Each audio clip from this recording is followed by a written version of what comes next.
So, Ceryn, this is so exciting. I have been setting up this podcast for forever, and I think we've been booked on to do this maybe twice. This might be our third attempt. Third time lucky. Third time lucky. It's all good. Hello. Thank you very much for coming on. And when I was designing, strategizing about the podcast, it was almost like, well, there's only one person that could be number one guest. Yes. It has to be my book, Wingwoman. Thank you. And it is an honour to be guest number one. So thank you for having me. No, you're welcome. And then when it goes out, it's going to be a double A side. So that's really exciting too. How exciting. So hopefully by this point, people have already listened to your intro episode and know what we're all about, right? Well, we hope so. If you haven't, you have to listen to it. If you haven't, go back and listen now, and then you can come back afterwards. We'll still be here, don't worry. We will be.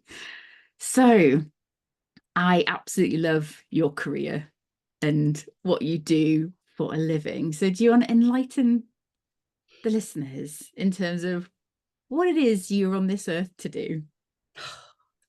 I feel like that's still an unfolding story, Michelle.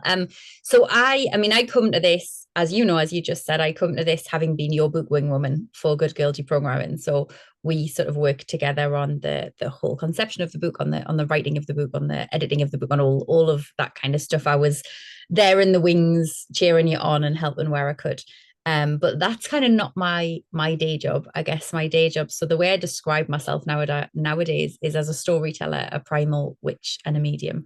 And what I mean by that is that I write stories, I tell stories. I like to think that I tell stories through a different lens. So I look at all the stories that have been told to us through the lens of patriarchy.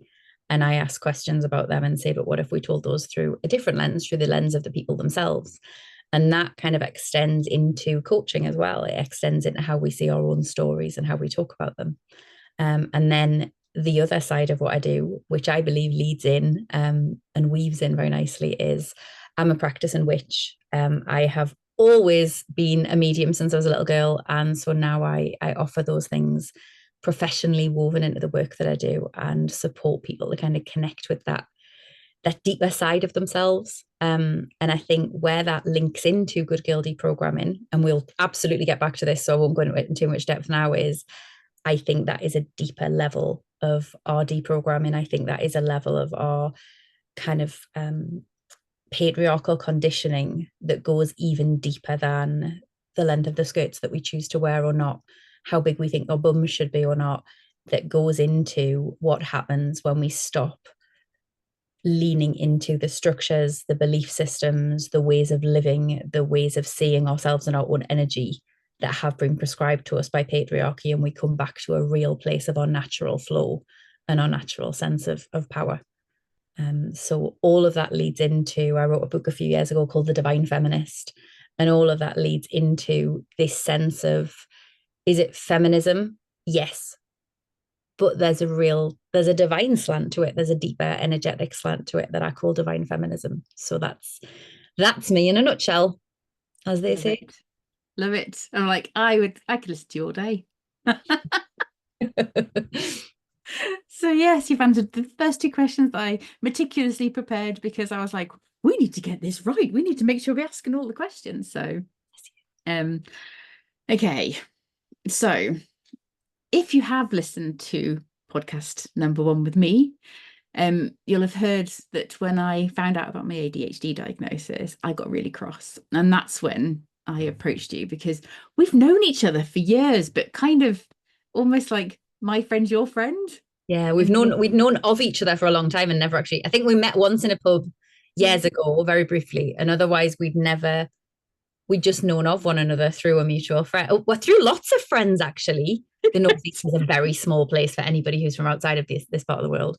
And so we'd known of each other for many years, but never actually gotten to know one another until, as you say, your ADHD diagnosis. Yeah. And then it was a case of, there's only one person I want to help me through the rage of this. And it was through talking with you that I sort of I've like calmed down a little bit about this whole ADHD diagnosis and how I got to the age of 42 before I kind of figured it out. And then you were sort of there as I would say, like a witness to the unraveling of, I know what me is, I know what ADHD is, but there's still this big blob of what the actual fuck that I couldn't name. And I think you tell the story better than I did. You told it at the book launch event. Damn, I wish I could remember what I said. In terms of that bit, I think that's a prime example of A, what I just said about storytelling and revisiting our stories, and B, the whole idea of deprogramming. Because you came into, I guess, one of the ways that Good Girl Deprogramming formed was because you came into our work together from this sense of, I have been programmed into the way my brain should work and the way I should see the world as a neurotypical person. And now I go, hold on a second, that was a program, and that was a different disc that was going in my brain than the one that actually fits my brain. How does this work? And we almost worked together while you deprogrammed your brain from that, and then actually looked at what your natural operating system was, I guess. And that takes a lot of, I always think, of course, there are a lot of people now being diagnosed with ADHD, with autism, with all sorts of different neurodiverse conditions. And I always think that a big part of that is another form of deprogramming, because it's another form of, and that deprogramming comes with the rage that you spoke about. It comes with the grief. It comes with the confusion. It comes with the loneliness of standing there and going, hold on a second, then who am I? And I think these are all things that are the same with as they are with Good Girl Deprogramming, right? We are going through all of that. In terms of the story of Good Girl Deprogramming. So I always remember you came into a session one day, and I don't even remember what we were talking about initially, but I remember sitting at this very desk and you went, I found this thing, right? It's called Biderman's Chart of Coercion. And oh my God, I've just realized it's the thing that they use to talk about how prisoners of war are brainwashed, how cult members are brainwashed. And I've just realized you can apply it perfectly to women under patriarchy. And I remember hearing you and going, sorry, say that again? Explain that to me. And you did. And I vividly remember getting off the phone and going, holy shit. And we had a whole conversation about somebody else must have realized this. This is so obvious. Like when you talk through it, it's so obvious. Someone else must have realized it. And they had not. You were the pioneer who realized it. So it's this fascinating thing of, we both have in different senses a background of psychology in different ways. And it was this fascinating thing of putting that together with feminist thought, with lived experience, and suddenly going, this is a great big gap in our understanding of the human brain, but also of our world and of our societies and of our lives. Yeah. And I find it really fascinating that I was so alarmed by my level of anger, rage, grief. Yeah. That I was like, make the grief and the anger go away. And then as a part of that, I found more things to be angry about. Yeah. Yeah. But I think we often do, don't we? And in fairness, while I think that's definitely a thing that we experience as women, where we're told to be good girls, I think it's a thing generally as a society, is that particularly, I wasn't say particularly in the West, I don't have lived experience in other cultures, so I can only speak from ours, but I think it transcends a lot of different cultures, that we're so frightened of emotion. We're especially so frightened of the inverted commas darker emotions, the inverted commas negative emotions, that we even call them negative. We're so frightened of them that we hide from them, that they come up, and we don't sit with them and say, hold on, what can be found in here? What has this got to teach us? Where can it lead us? And it takes an awful lot of courage, and it often takes an awful lot of support, which of course, we did together to get through it, because it's a really scary thing to sit with. I remember writing in the Divine Feminist about the fact that one of the greatest binaries we have in our world is this idea of life and death. And I think that's where my my practice as a witch informs, because as a witch I follow the natural cycles. So I follow, we don't get to winter and then everything just stops. We get to winter, and come the spring the plants regrow. So it's that sense of, we can sit in the grief of endings knowing that something new will be born from it. Mm-hmm.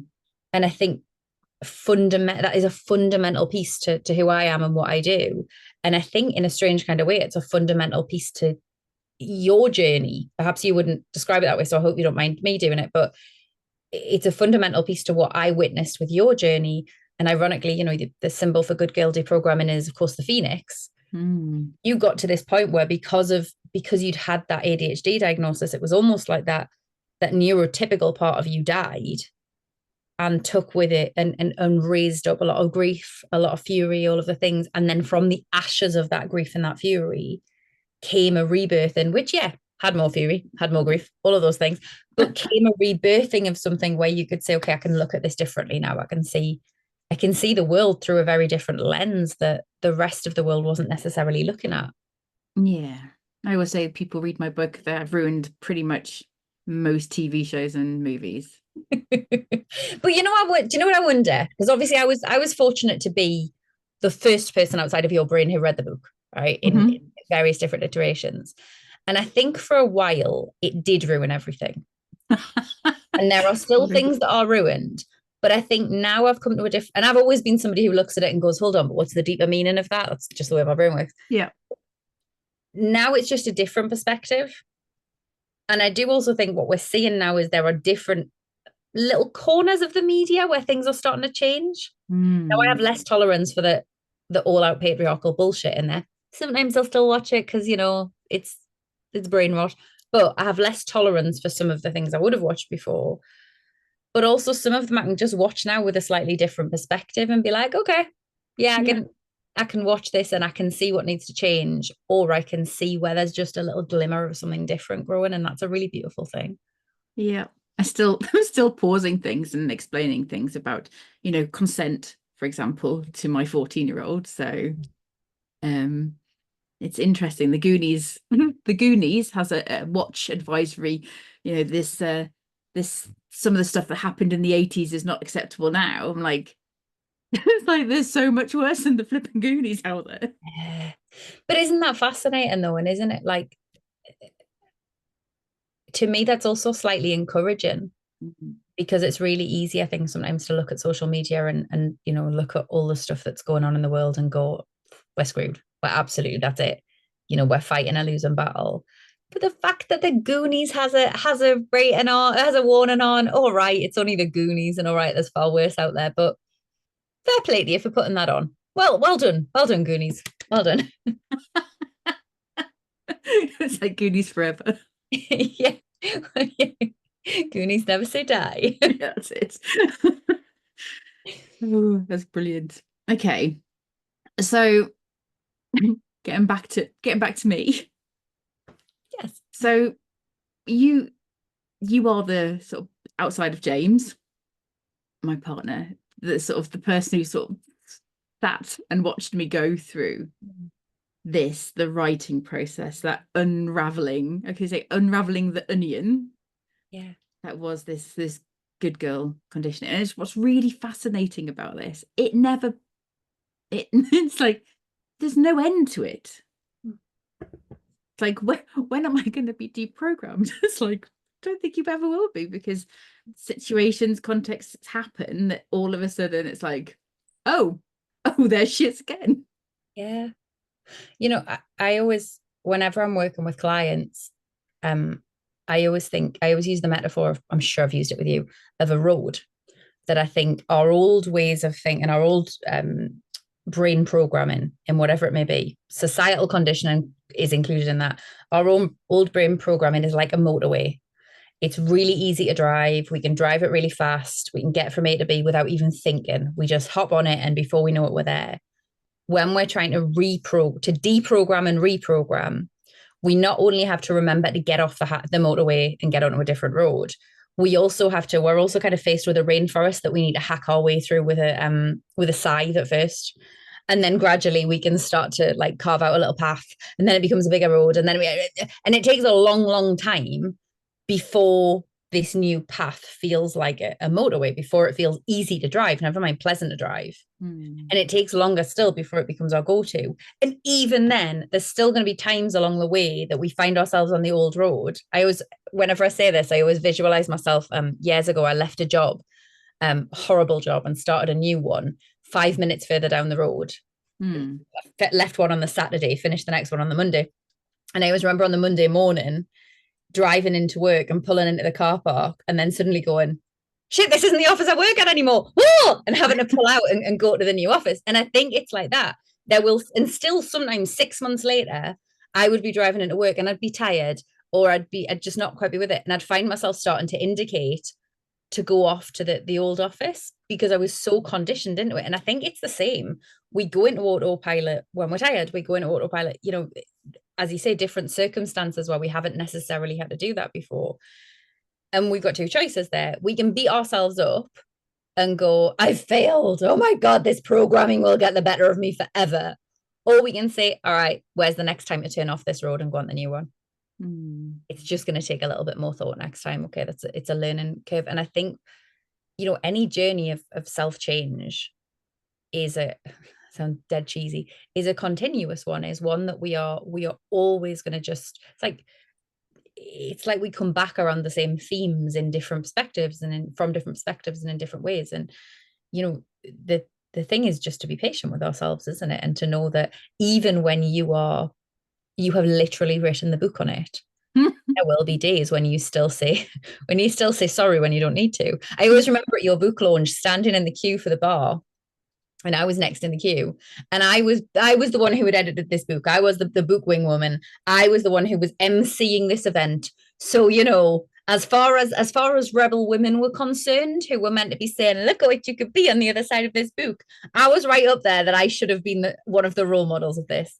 And I remember standing at the bar downstairs at the event and getting to the front, and a woman next to me kind of pushed in front of me. She didn't do it on purpose. I think she just didn't see me. And I went, oh, sorry, I'm next.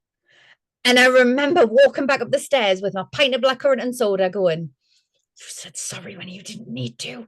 You have somehow failed at this deprogramming piece. You are not a rebel woman. And then about 5 minutes later, I realized, no, I'd been saying sorry to people for the last 40 years of my life. It wasn't just going to change overnight. It's not going to. We've been doing it for decades. We've been doing it as a species for centuries. And probably, perhaps even longer. It's something that's going to take time, and we're going to get it wrong sometimes, and we're going to learn from it sometimes, and we just keep going. Yeah. And it's that self-compassion. 100%. Yeah, we turned it up. We're messy. It's not 100% perfect, but it's just like done is better than perfect. Yeah. And progress is better than stagnation. And 100%. You just have to. And this is really interesting at the moment because I'm a beta reader for Sam Conniff, Be More Pirates, new book about uncertainty. And there's like so many themes in there that are in my book that are very like differently. And he writes it with his lovely wife, Catherine. And it's fascinating. But the bit I'm reading about is that sort of that radical self-acceptance and we're human, we're going to make mistakes, we're going to be, as you said, on the wrong highway, and we accidentally pull into our old office, which can be traumatic. I think we might share an old boss in that same old office, but no, this is a different one. It's a different one. Oh God, how many shitty workplaces have you been involved in? But you know what is interesting? I think that when you were writing the book, the first draft of it, at the end of every chapter, you initially had a thing where you were like, and your tools for this will be. And where we got to quite quickly after about 6 chapters was the tools are the same every bloody time. It's the same tool. And what was one of those key tools, exactly as you say, was self-compassion. So it's that it really is, it's core to this. And I think, it's really easy to think that because there is a lot of rage that comes when you're unpicking this and deprogramming this. It's really easy to kind of turn that rage inwards as well. Yeah, and that difference as well between self-compassion and sort of self-victimization as well. Oh God, yeah. So it's like, oh, it's not my fault. I don't have responsibility for any of this stuff. I'm just gonna like sit at the bottom of the drama triangle and be all like, I'm the victim. Everything else is shit, and I'm just waiting to be rescued. And Yeah. it's like I was just putting the community guidelines in for my new Substack. I'm launching at some point. Haven't picked a date yet, much to my marketing person's chagrin, no doubt. But the community sort of guidelines is don't fix. Yeah. No fixing. Yeah. We've been conditioned to try and jump in and rescue and fix. It's like, no, ask questions. And for ourselves too. Oh, You know, God, yeah. that's not just for other people. We've been conditioned to think that we live in this instant gratification culture that tells us that there is an answer to everything. There is a way to just kind of plug that gap and fix it immediately. And actually, that's not where the magic comes. You know, the real power. And I don't mean magic in a witch sense, although also I mean magic in terms of like the real power that we find comes when we are able to sit in that space of the unknown, when we're able to, at the moment, you know, I'm going through this month at the moment where I'm really being asked to just sit in the not sharing. There's all sorts of ideas coming in, there's all sorts of things happening, and it's the ultimate thing that we're conditioned to do is go, put it out there now, talk about it, do this. No.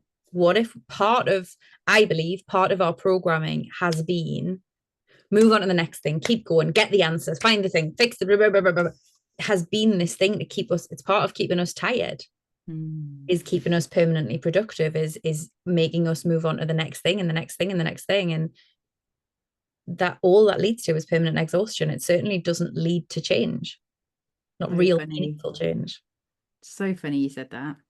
I screenshot a post by Gary Vaynerchuk last night, and it was all about speed is the most important thing. You know, you have to literally plan out every 15 minutes. Can you do more stuff when you're working 12 to 15 hours a day? I'm like, Jesus Christ. Do you literally have like staff that can, you know, I don't know his arrangement in there at home, but does he have a wife, children, partner? You know, who feeds him? It's like he's like gets up, works, goes to sleep. Does he even But sleep? also why? I mean, everybody does things their own way, and perhaps that's what brings him joy, and that's wonderful. But for me personally, I've done 15-hour days in a job that I didn't like, and I hated it even more because of the fact that I was doing that many hours. I've also done 15-hour days in a job that I love, and very quickly I stopped loving it because I was tired and because I had no time to actually enjoy life, to make the most of it. Like, everybody to their own, and if speed and working long hours are what works for you, then cool. But if you are in that camp, my invitation personally would be to say, but why? Like, I think we always have to ask ourselves why. And it's the same in a lot of ways with good girl deprogramming, right? There will be parts of this that you want to hang. I always remember years ago having a friend, and I know we've had this conversation, who said to me, she was like, you don't wear makeup. Makeup is a tool of the patriarchy. Why are you wearing makeup? It makes you feel a certain way. Why are you wearing it? And I was like, oh my God. I was at this point like a bit of a baby feminist, and I was like, she's right. I shouldn't be wearing makeup. So I stopped. I entirely stopped wearing all makeup. And for probably about 9 months, I didn't wear makeup at all. And then one day I remember getting up and being like, I really miss putting eyeliner on. I love flicky eyeliner. It's one of, you know, as you know, I always have flicky eyeliner on. I love it. I was like, I just miss doing it. It's part of the thing that I use as a sort of self-identification thing, is to put my flicky eyeliner on. That, you know, my goddaughter said to me the other week, you know, I love, whenever I see flicky eyeliner, I think about you, and it makes me feel happy. Well, what a lovely thing. Like, it's one of my things that's mine.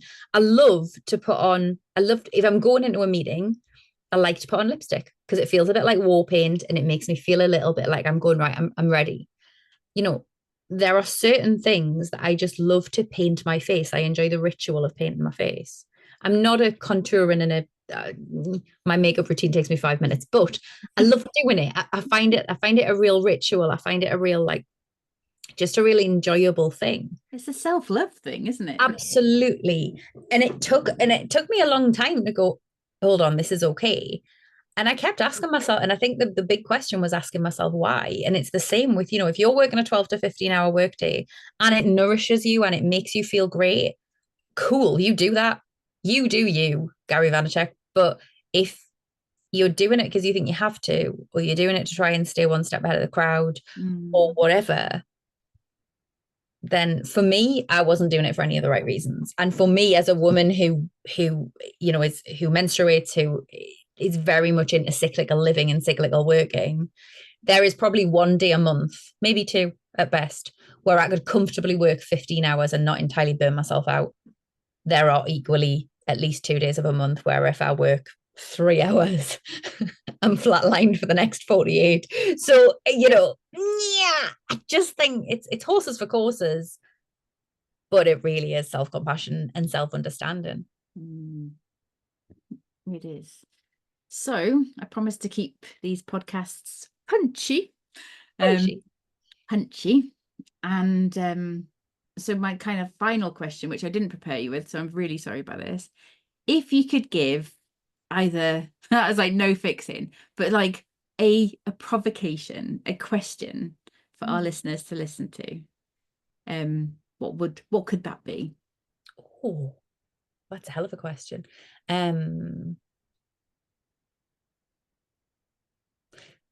I think it would be a question that is a I'm going to give you a question, then I'm going to give you a sort of explanation for this behind it. I think it's a question that's a bit of a social media cliche, which is who would you be if you weren't being who everybody told you you should? And with that question, I go back to the first time we ever met, or the second time we ever met in person, when I appeared on yours and James's podcast. And we talked in that podcast all about, it was about career journey. And we talked about the fact that I took this long and winding journey to get to where I am now. And let me say, by the way, career-wise, I'm not at my final destination, whatever that may be. I'm not even at exactly where I want to be. I'm a damn sight closer than I was, but I'm not quite where I want to be yet. And the reason for that is because I spent probably the first 15 or so years of my career trying to get away from who I actually wanted to be and who I actually was, because people had told me that wasn't an acceptable career. And if I step back and go, hold on, I vividly remember being 15 years old and being asked to pick, you know, what I was going to do at sixth form and all that stuff. And reading this careers book that my mum had bought me, because I was going, I don't know, but the careers advisor has told me I can't be a writer and that's all I want to do. So I don't know. And I remember at the start of the book, it said, what do you do that you love and you're good at? And I put, I write stories and I talk to ghosts. Marvelous. And the basic gist was, that's what you should be doing for a career. And I remember going, but that's not a career. Everybody's telling me that's not a career. Fast forward 25 years or so. Guess what I do for a living? Love it. Imagine. And actually, I would have reclaimed a whole lot of time. I would have reclaimed a whole lot of wasted energy if I'd just been who I knew I was all along, instead of trying to be what people told me I should be and what people conditioned me to be. And so I think that would really be my question is who would you be if you weren't trying so hard to be what everybody told you shouldn't? Love it. What everybody told you should, sorry. Makes sense. Beautiful question. So thank you ever so much. Thank you. And thank you for being podcast guest number 1. Thank you for having me. It's an honor. And thank you for writing this book. I think it's I think it's so important, and it's so, you know, I'm really honored that I got to read it first, but I have, since it came out, shared it with, bought copies for so many friends, shared it with so many people, and it never fails to amaze me how many of them come back and go, woof, okay, my mind's blown, but also blah, blah, blah, blah, blah, and then have these huge big realizations, and it's a really wonderful thing. So yeah, thank you for that. You're most welcome. Thank you for having me. Thank you for coming. It's gonna be weird and just stop the recording.